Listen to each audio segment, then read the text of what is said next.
ไม่ว่ายังไงลูกก็ต้องไปเรียนที่ต่างประเทศตามที่พ่อบอกเข้าใจไหมปางเสียงของวิสุทธ์พ่อของมะปางสาวน้อยจอมแก่นพูดขึ้นขณะที่นั่งอยู่ในห้องรับแขกภายในบ้านกับภรรยาและลูกสาวคนเดียวของเขาไม่หนูไม่ไปมะปางตอบด้วยหน้าตากวนๆตามภาษาผู้หญิงที่มีนิสัยแมนๆลุยๆไม่ค่อยกลัวใครสักเท่าไหร่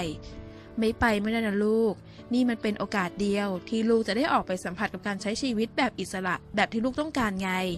แล้วก็ไปหาเพื่อนใหม่ที่อยู่ในมหาวิทยาลัยนั้นด้วยลูกอาจจะได้เจอกับสิ่งที่สนุกและดีมากกว่านี้ก็ได้นะแม่ที่นั่งอยู่ข้างๆพ่อพูดหวาดล้อมเธอทุกวิถีทาง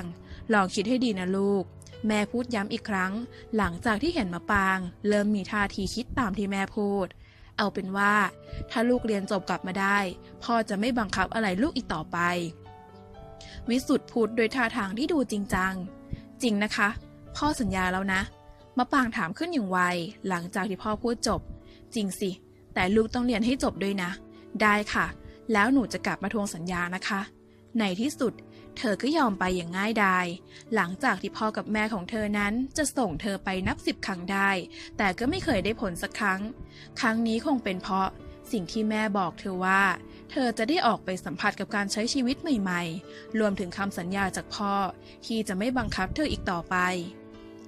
หลายวันต่อมาได้เวลาขึ้นเครื่องแล้วนะลูกพ่อพูดขณะที่ทุกคนมาส่งมะปางกำลังยืนอวยพรและล่ำลากันที่สนามบินไปก่อนนะคะทุกคนมะปางพูดพร้อมกับกอดทุกคนจนมาถึงพ่อแล้วหนูจะมาทวงสัญญานะคะคุณพ่อโชคดีนะลูกทุกคนยืนโบกมือให้กับมะปางที่เดินไปรับตาคุณคะคุณว่าลูกเราจะทำได้ไหมคะฉันเป็นห่วงลูกจังเลยเอาหน่าคุณอย่าลืมนะว่ามะปางลูกเรามันแสบขนาดไหนลูกดูแลตัวเองได้แล้วอีกอย่างผมฝากให้ลูกของเพื่อน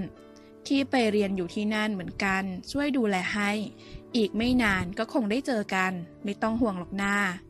กลับบ้านกันดีกว่าพอพูดขึ้นแล้วก็พากันกลับบ้านมาบนเครื่องบินขณะที่มะปางกำลังเดินทางโถคุณพ่อนะคุณพ่อ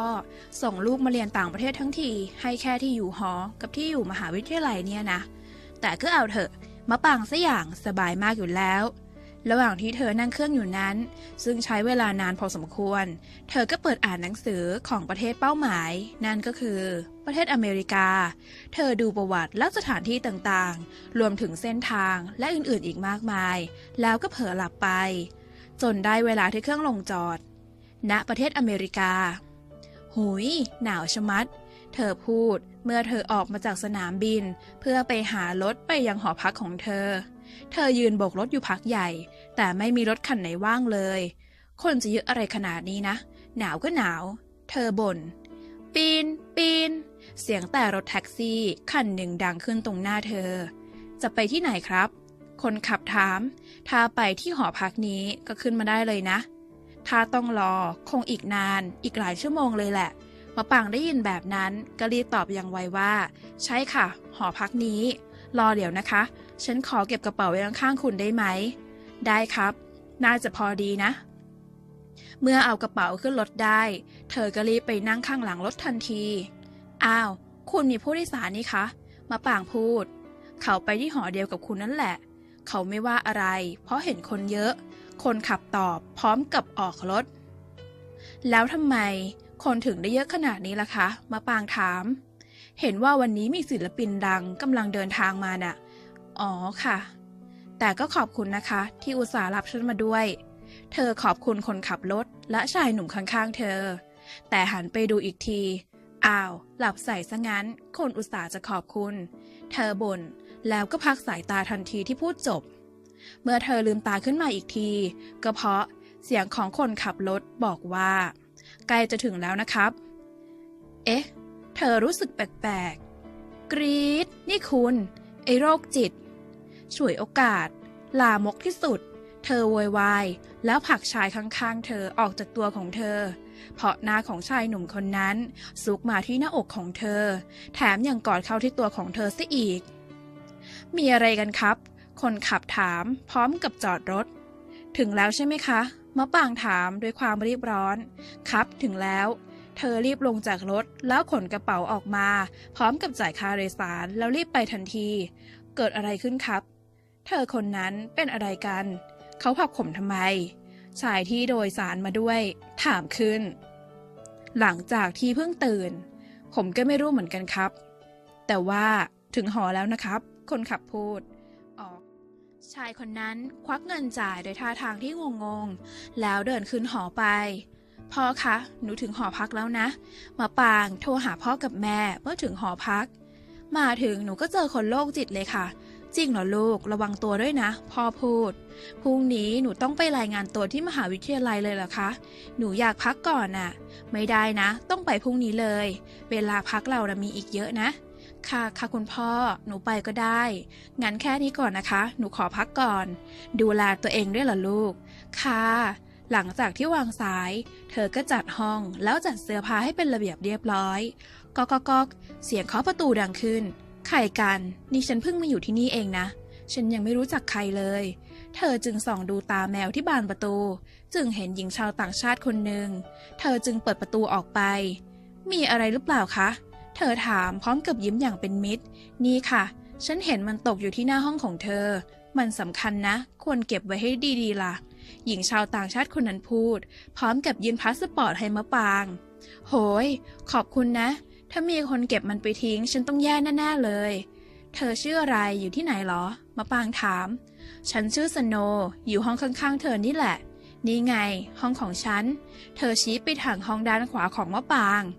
สโนงั้นเหรอยินดีที่ได้รู้จักนะฉันชื่อมะปางฉันเพิ่งมาอยู่ที่นี่งั้นเหรอ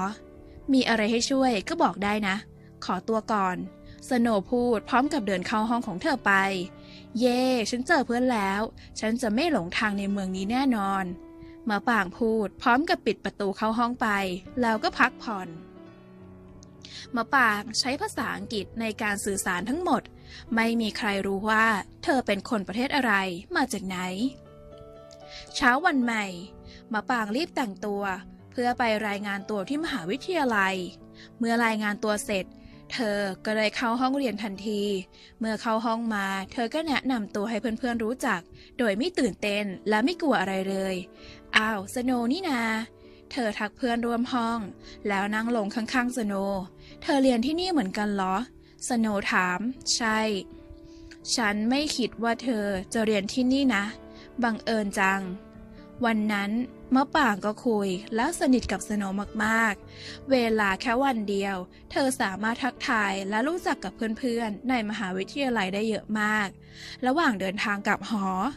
มะปางก็เดินกลับมากับสโนสโน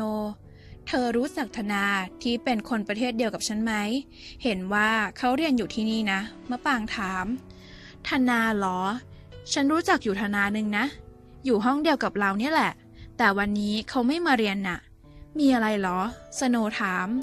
อยู่ห้องเดียวกับเราเหรอสาธุขอให้เป็นธนาลูกของเพื่อนพ่อเถอะเราจะได้มีเพื่อนเยอะๆคือว่าพ่อของเราฝากให้ธนาช่วยดูแลเราน่ะแต่ไม่รู้นะว่าจะใช่ธนาที่อยู่ห้องเดียวกับเราหรือเปล่ามะปางพูด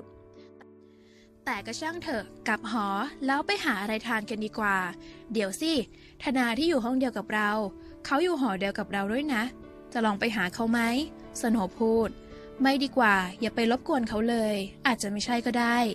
ไปกันเถอะกลับหอแล้วไปหาขนมกินกันก็ได้แล้ววันแรกของการเรียนก็ผ่านไปอย่างสวยงามวันต่อมาก่อนที่จะไปมหาวิทยาลัยแม่คะเป็นยังไงบ้างลูกสาวไม่อยู่สบายขึ้นเยอะไหมเธอถามแม่ผ่านทางโทรศัพท์ก็คิดถึงนะสิปางแต่ก็แอบสบายอยู่เหมือนกันนะจริงเหรอแม่ล้อเล่นนาแม่คะฝากบอกพ่อด้วยนะคะว่า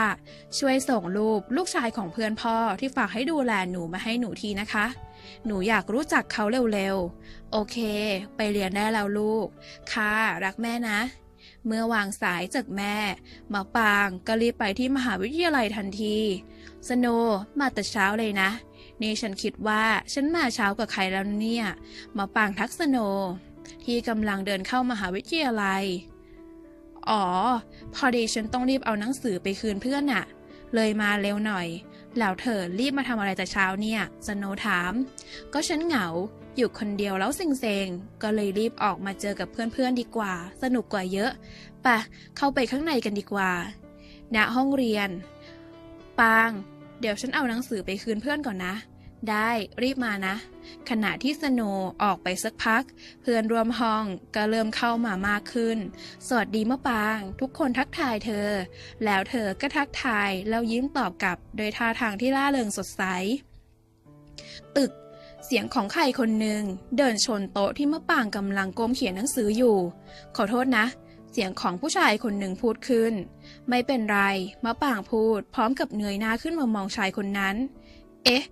นี่นายมันไอโรคจิตคนนั้นนี่นายตามฉันมาถึงที่นี่เลยเหรอเนี่ยหน้าตาก็ดีแต่ทำไมนิสัยเป็นแบบนี้ถ้าฉันไม่รู้นิสัยของนายมาก่อนฉันอาจจะเผลอชอบนายก็ได้นะเนี่ยโหยคนสมัยนี้ดูที่รูปร่างหน้าตาไม่ได้จริงๆมาป่างพูดรัวๆใส่หน้าของชายคนนั้นเดี๋ยวก่อนเราเคยรู้จักกันด้วยเหรอทั้งสองคนยืนจ้องหน้ากันท่ามกลางกลุ่มของเพื่อนๆที่มองพวกเขาอย่างจดจ้องอ๋อฉันจำเธอได้แล้วเธอคือคนที่กรีดโวยวายอยู่ในรถแท็กซี่คันเดียวกับฉันนี่นาแล้วเธอก็ผลักฉันด้วยแรงด้วยชายคนนั้นพูดพร้อมกับทำหน้าตึงใส่มะปางก็นายอยากมาลวนลามฉันก่อนทำไมล่ะปางมีอะไรกันสโนว์ที่เพิ่งกลับมาถามขึ้น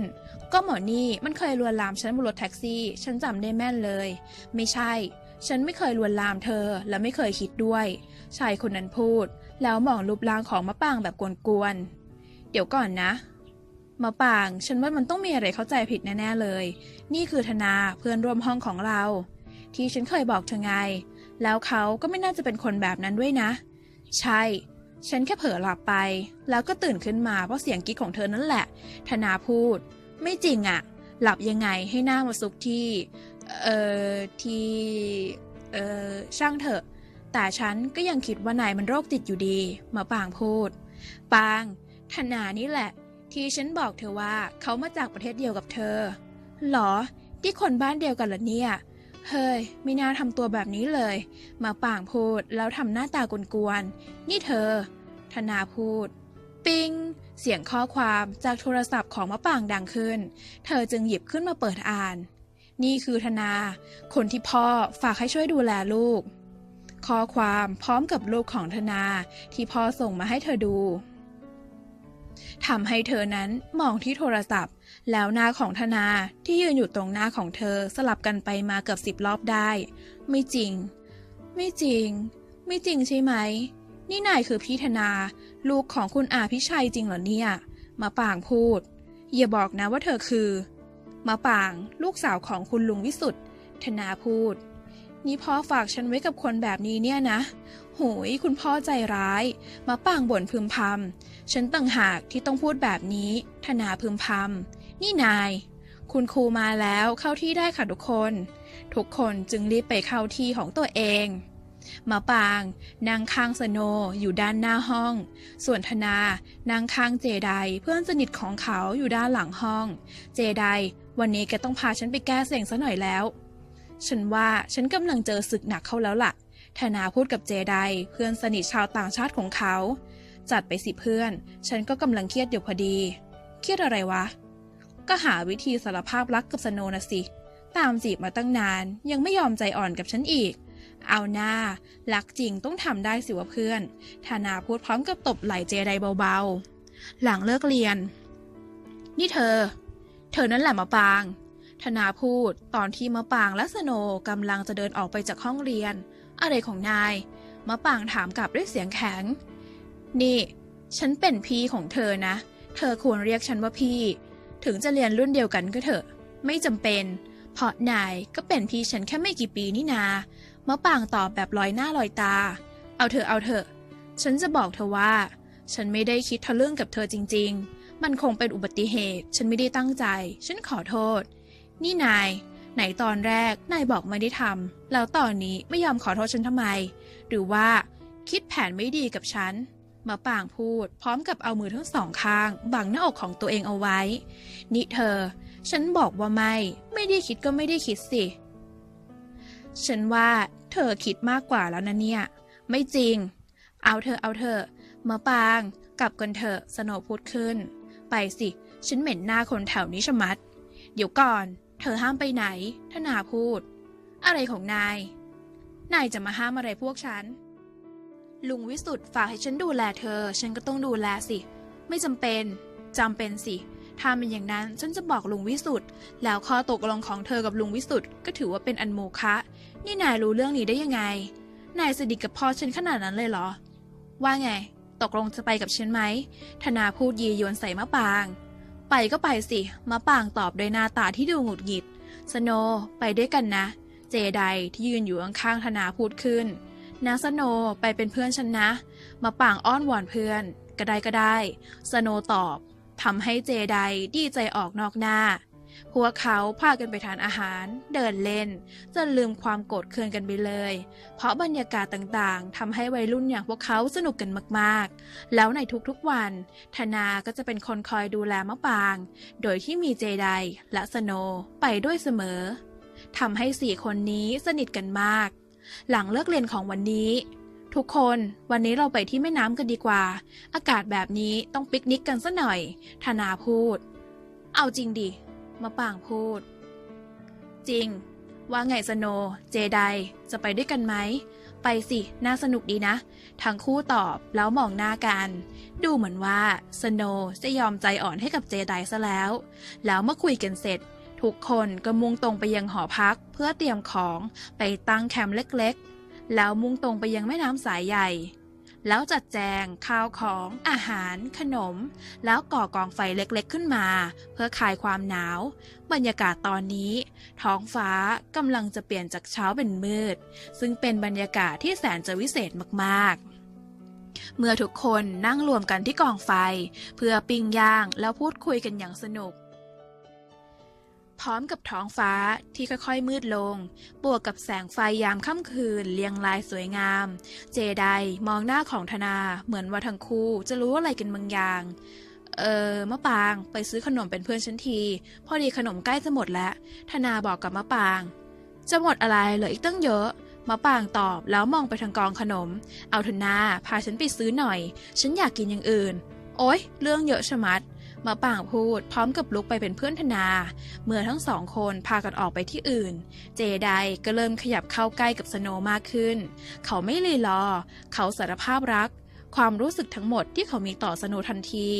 โดยบรรยากาศทั้งหลายมันช่างโรแมนติกซะเหลือเกินแล้วสโนว์ก็ตอบรับความรักจากเจไดแล้วก็บอกความรู้สึกของเธอเช่นกันว่าเธอก็รักและรู้สึกดีๆกับเจไดส่วนมะปางและธนาก็แอบดูอยู่ที่ต้นไม้ใหญ่หุยโรแมนติกสุดๆทีหลังคิดแผนอะไรก็ช่วยบอกฉันด้วยนะคะคุณธนาขาอย่าให้ฉันตกข่าวแบบนี้อีกนะมะปางหันมาบอกกับธนาที่ยืนอยู่ด้านหลังของเธอเพื่อแอบดูเจไดและสโนว์ทำให้หน้าของทั้งคู่แทบชนกันแต่จมูกก็ชนกันไปแล้วเต็มๆทำให้ทั้งคู่ตาโตและใจเต้นแรงมากธนาจากที่ตาโตอยู่นั้นก็ค่อยๆขยับหน้าเข้ามาใกล้มะปางมากขึ้นเขากำลังจะจูบมะปาง